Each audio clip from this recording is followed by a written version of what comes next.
क्या आप जानते हैं कि कोटक्स का ओटीसी सबसे अनुमानित बाजारों में से एक है?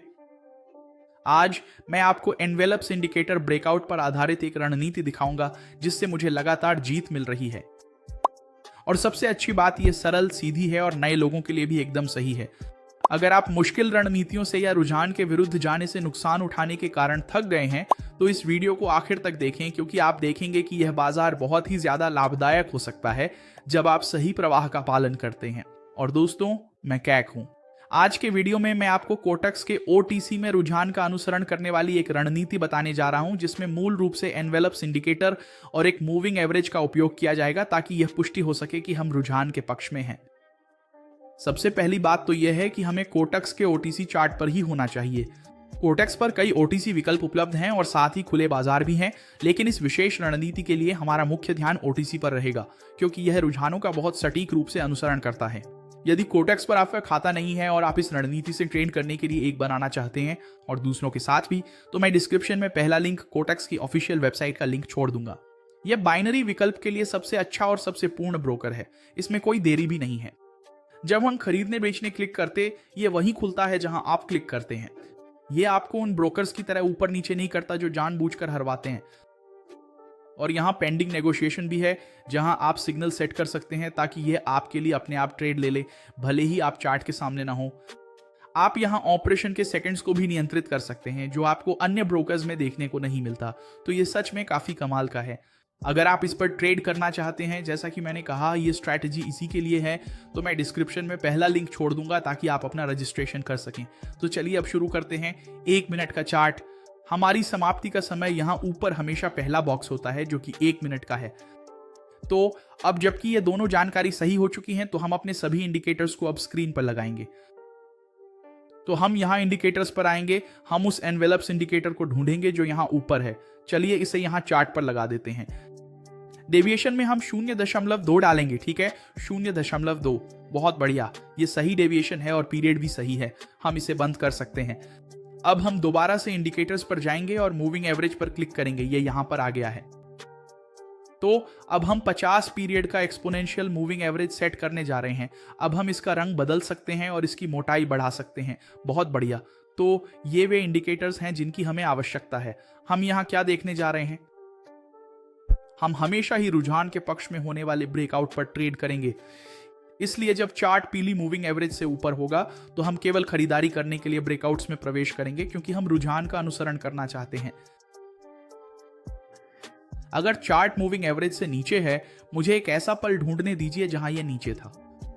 ओह, जैसे कि यहां पर उदाहरण के लिए यदि चार्ट पीले मूविंग एवरेज के नीचे है तो हम केवल बेचने के ब्रेकआउट पर ही ट्रेड कर सकते हैं। हम बस बेचना चाहेंगे। और यह कैसे कार्य करेगा? तो चलिए यहां कैटलॉगिंग पर फिर से चलते हैं। जरा देखिए, यहां चार्ट मूविंग एवरेज से ऊपर था और उसने ब्रेकआउट किया। ओह, ये एनवेलप्स इंडिकेटर के अंदर आया और इस पल ऊपर की ओर टूट गया। ये कैंडल एनवेलप्स इंडिकेटर को तोड़कर उससे बाहर निकलकर बंद हुई है। तो जैसे ही यह कैंडल बंद होती है, मैं इस हरे कैंडल पर इस ब्रेकआउट को जारी रखने के लिए तुरंत ही एक खरीद का ऑर्डर प्लेस कर देता हूं। तो हम इसमें प्रवेश करते हैं ताकि यह हरी हो जाए, एक खरीद कैंडल बन जाए। और यह सब तुरंत ही हो गया था। यहां हमें क्या देखने को मिला था? ओह, अब हमें चार्ट के एनवेलप्स इंडिकेटर के अंदर वापस आने तक प्रतीक्षा करनी होगी। ये इस पॉइंट पर अंदर आया और फिर से टूट गया। इस मामले में यह सिर्फ ऊपर ही टूट सकता है। क्यों? क्योंकि हम खरीदने का इंतजार कर रहे हैं, क्योंकि हमारी मूविंग एवरेज यहां खरीदने का संकेत दे रही है। चार्ट उसके ऊपर है। तो इस स्थिति में इसने अभी अभी एनवेलप्स इंडिकेटर को ऊपर की ओर ब्रेक किया है और हम अपनी खरीद अगली कैंडल पर करते, परंतु यहां यह काम नहीं कर पाया। मैं ऐसी स्थिति में क्या कर सकता था? रकम दोगुनी करके मार्टिंगेल में एंटर करें, फिर भी बगल वाली कैंडल पर, ताकि वह हरी हो जाए। और यहां भी ऐसा नहीं हुआ दोस्तों। हमें नुकसान हुआ, इसलिए मैंने लाइन को लाल रंग से चिन्हित किया क्योंकि यह एक अवसर था जो गलत हो जाता। कोई बात नहीं। फिर यह एनवेलप्स इंडिकेटर के अंदर वापस आ गया।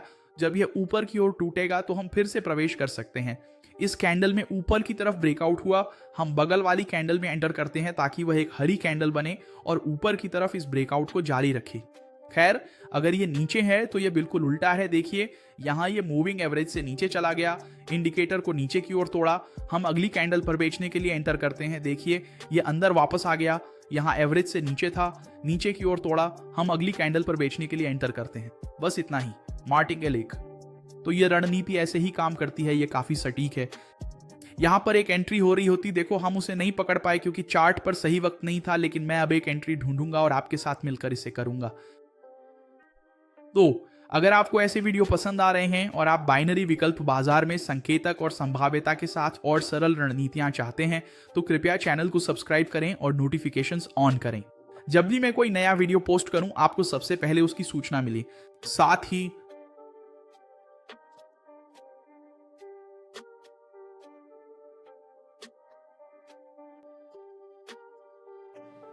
मैं एंट्री लेने के लिए दूसरे पेयर्स को देख रहा था और फिर क्या होता है जानते हैं। कभी कभी देखिए चार्ट के आधार पर इस अवधि के दौरान एनवेलप्स इंडिकेटर के बैंड बहुत चौड़े हो जाएंगे। तो ऐसे में आप क्या करेंगे? अगर ऐसा होता है, उदाहरण के लिए मान लीजिए मैंने इस चार्ट को बदल दिया और बैंड बहुत चौड़े हैं, आप यहां इंडिकेटर की सेटिंग्स पर जाइए, देखिए इस पेन आइकन पर क्लिक करें और फिर एक छोटी समय अवधि निर्धारित करें। आमतौर पर इस मामले में 0.02 या 0.03 आप देखते रहें जब यह मेरे चार्ट पर जैसा दिख रहा था वैसा ही दिखने लगे। ठीक है, तो 0.03 यहां बेहतर फिट हुआ। देखिए ये थोड़ा मोटा भी हो सकता है। हाँ, 0.04 अच्छा लग रहा है। तो आपको इसे हर चार्ट के हिसाब से समायोजित करना होगा क्योंकि प्रत्येक चार्ट में अलग अलग अस्थिरता होती है। एनवेलप्स इंडिकेटर उस पल की अस्थिरता को मापता है, लेकिन जो नियम मैंने आपको पहले बताया था वह आमतौर पर अधिकांश चार्ट्स पर अच्छी तरह से अनुकूल होता है। फिर भी कुछ चार्ट्स में आपको यह समायोजन करना पड़ सकता है। जरा देखिए, चलिए देखते हैं। जैसे ही यहां ट्रेड करने का अवसर मिलता है मैं तुरंत वापस आता हूं। दोस्तों जरा देखिए, यहां हमें एक ब्रेकआउट मिल सकता है यदि यह कैंडल पर्याप्त रूप से टूटती है और इतनी छोटी नहीं रहती। जब यह घड़ी 0:01 पर पहुंचती है तो हम हमेशा ब्रेकआउट कैंडल के बदलने पर प्रवेश करते हैं। ठीक है, तो हमें देखना होगा कि यह ब्रेकआउट करती है या नहीं। अगर नहीं तो हम ट्रेड नहीं करेंगे। यहां मूविंग एवरेज की वजह से ट्रेड करने के लिए इसे ऊपर की तरफ ब्रेकआउट करना होगा, है ना। देखें, हमने ट्रेड नहीं किया, लेकिन यदि यह वाली कैंडल अभी ब्रेकआउट करती है तो हम ट्रेड में प्रवेश करेंगे। तो अगर ये हरी कैंडल में बंद होती है क्योंकि ये लगभग बाहर ही शुरू हुई है तो ये ऊपर की तरफ ब्रेकआउट कर रही होगी। देखिए हमारा मूविंग एवरेज भी इसकी पुष्टि कर रहा है। 0:01 पर पहुंचने पर हम ट्रेड करेंगे। देखते हैं ब्रेकआउट करती है या नहीं। देखो दोस्तों, 01 पर पहुंचते ही हम अपना ट्रेड करेंगे। कैंडल के तुरंत बदलने पर हम क्लिक करते ही ऑर्डर खुल जाता है और कोटक्स की यही सबसे बड़ी खासियत है, इसमें कोई देरी नहीं होती, जिससे रोजमर्रा के काम में बहुत फर्क पड़ता है। अगर आप ऐसे गंभीर ब्रोकर से ट्रेड करना चाहते हैं जो क्लिक करते ही ऑर्डर खोले बिना ऊपर नीचे किए, तो पहला लिंक डिस्क्रिप्शन में मिलेगा। आइए राशि दोगुनी कर तैयार हों। मार्टिंगेल। तो अगर जरूरी हुआ तो हम 0:01 पर मार्टिंगेल में प्रवेश करेंगे। अगर ये कैंडल लाल बंद हो रही है मतलब गलत जा रही है, तो हमें देखना होगा। अगर ये गलत होती है तो हम 1 पर फिर से खरीदने के लिए ट्रेड करेंगे।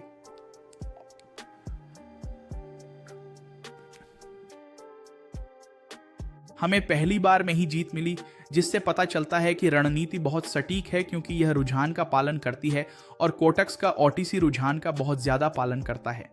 तो अगर आप कोटक्स पर केंद्रित इस रणनीति पर काम करना चाहते हैं तो डिस्क्रिप्शन में पहला लिंक ब्रोकर कोटक्स की आधिकारिक वेबसाइट का होगा रजिस्ट्रेशन के लिए। इस चैनल को सब्सक्राइब करना, सूचनाएं ऑन करना, पसंद करके सहयोग करना और यहां अतिरिक्त इंडिकेटर्स के लिए टिप्पणी करना ना भूलें, ताकि आपको ऐसे ही और इंडिकेटर्स प्राप्त हो सकें। और यह भी याद रखें, यह वीडियो केवल शिक्षा संबंधी उद्देश्यों के लिए है। यह निवेश की सिफारिश, वित्तीय परामर्श या बाइनरी विकल्पों में व्यापार करने का निमंत्रण नहीं है। इसमें जोखिम अधिक है और यह सभी निवेशकों के लिए उपयुक्त नहीं हो सकता। कुछ देशों में बाइनरी विकल्प ट्रेडिंग प्रतिबंधित हो सकती है। ट्रेड करने से पहले अपने देश के कानून जांचें। यह सामग्री अमेरिका, यूरोपीय संघ या जहां बाइनरी विकल्प अवैध हैं वहां के निवासियों के लिए नहीं है। दर्शक अपने देश के कानूनों और नियमों का पालन करने के लिए पूरी तरह जिम्मेदार हैं।